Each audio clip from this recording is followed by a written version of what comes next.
Trial of Ashley Benefield, it is getting underway. This is the Black Swan murder trial. We've been talking about it on and off for the last year, but now it is coming into the spotlight as she faces the charges for allegedly murdering her husband, Doug Benefield, amongst a very contentious custody battle and divorce that had a little more twist to this, was supposedly, on Doug's understanding, being called off. But on her understanding, not so much. Doug was there to pack the truck. She was talking to her attorney about, let's do this Monday. There's a lot of confusion. Jennifer Coffindaffer, retired FBI special agent, joining us to discuss. This is such a weird one where there's so many moving parts. He said, she said. What's your overall take on this case as we're about to hear the arguments made in court?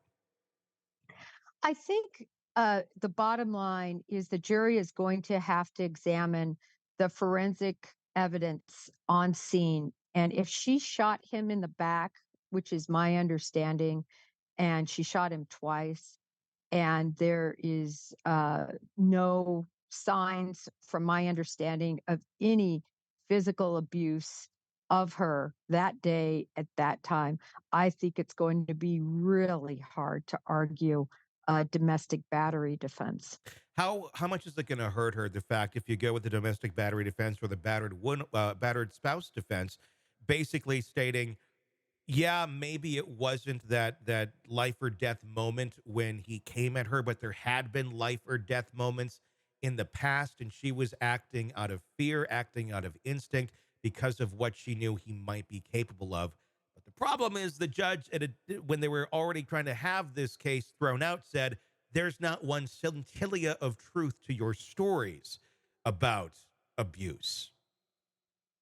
Right, the whole stand your ground defense was not allowed, and the physical abuse defense doesn't really make a lot of sense because they can't find any evidence. I mean, I'm surprised she's going to trial. And when you look at her, the victim here, he was a high ranking person in the Navy. I mean, by all accounts, he was a very decent man. And I think the other big problem for the defense is going to be motive. This motive just jumps off the page. It's something we see over and over again, is the motive for one spouse killing the other, and that's wanting custody of their children. And that's where it seems to have gotten very, very tricky. They were talking about trying to have this divorce taken off the table. The judge actually said to them, we're going to do a psych eval before we just go forward with your request, which is kind of interesting. That's stating the judge is thinking, maybe something's a little off here in this way of thinking. And we already know them to be very compulsive individuals, getting married after just 13 days of knowing one another. So that history is certainly there. Someone who is very quick to go down a road. We're probably talking, my speculation, a personality disorder of some sort. But the fact that there was discussion of having the divorce taken off the table, at least the two of them were thinking that together at one point, unbeknownst apparently to Doug until he was there helping to load that U-Haul. Suddenly she's like, no, I think I'm going to stay here and go on Monday. And the fact that then she realized with her divorce attorney that she wouldn't necessarily then have full custody of the kids. It'd have to be shared.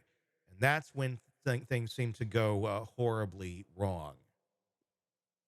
Yeah, I'm going to be very interested to see if the judge allows, or because I think they'll try to put the child on the stand just to talk about the relationship. I think, uh, you know, I don't know what the child will say, but we've seen it in other trials where they put the children on to describe their situation and to show if there was any volatility and so on and so forth. And I think it puts a child, especially this is a young child, in such a horrible situation. But we've seen this child protesting. We have now, So but the child's been a yeah, little bit older now. The she would have been a toddler, basically at this point in time, or maybe not even. So I mean, what she's able to yeah. testify to is probably next to nothing. Um, and all that she knows is what she's been fed from mom and grandma, and of course it's going to be on the side of mom.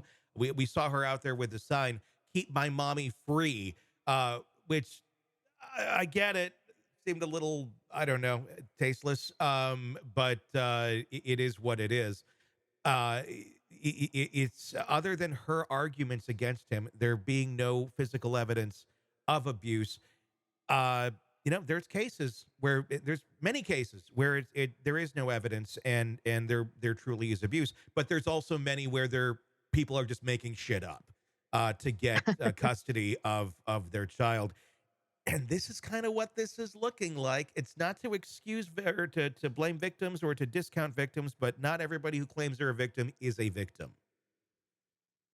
No, you're right, and what they're looking for, of course, I mean, if I were the defense, my strategy would be all about voir dire. I Hmm. want to get as many women on that jury as I possibly can and hope that one of those women that is on that jury has suffered some sort of domestic abuse that they've kept quiet about, that they've never spoken about, but that occurred, and that they have a holdout and they get a hung jury. To me, that's really what the defense in the underbelly, what they're going for. I'm curious to know what they have in terms of digital evidence. That's something that we haven't really heard about here yet. We haven't heard any information about Google searches, about texting back and forth. I'm really curious to see the text between Ashley and her mother, because mom happened to be away with a child at a park when this all took place out of the home. And she was staying with her mom. So there's obviously a relationship there of trust, of for safety. And I'm curious to know if there was any knowledge or just what was the language being used about Doug in those days, weeks, moments leading up to this. I'm wondering if that's going to tell us a lot more as well. I I just can't imagine that they don't have strong digital evidence, and, people just make mistakes all the time with their Google Mhm. searches and the things they say, and then they erase it and think it's erased, only it's not really erased. So I agree with you, Tony. We haven't seen it, but I bet we see something during trial, and if it's strong, whoo, Yeah, it's gonna be very difficult, I think, to make this case, the scales for are the yeah, defense. they're not in her favor already, and one has to think that there's still a much stronger case from the state that's going to be presented in court. I'll wait to make my judgment, but it's not looking very good. This is looking kind of like a big lie that got way the hell out of hand. We'll find out. I want to hear the evidence and see exactly what that shows before we make a final judgment. Jennifer Coffindaffer, retired FBI special agent, thanks for joining us to discuss.